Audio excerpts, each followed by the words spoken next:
বড় দুঃখ লাগে ভাই আমার। আজকে এক মসজিদে জোহরের নামাজ পড়তে গেছি।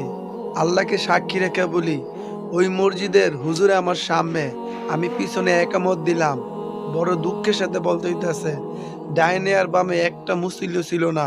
অথচ যেই মহল্লায় নামাজ পড়লাম জোহরের, এই মহল্লায় হাজার হাজার ঘর, হাজার হাজার পুরুষ, কিন্তু একজনও আল্লাহর ঘর মসজিদে ইসা আল্লাহর কুর দিতে পারে যে সেরজা দিবে এই সময়টা হইতাছে না। আমার দিনী ভাই ও বোনেরা, এই দাওয়াতটা আপনার কাছে পৌঁছানোর একটাই উদ্দেশ্য, আপনি নামাজ পড়েন।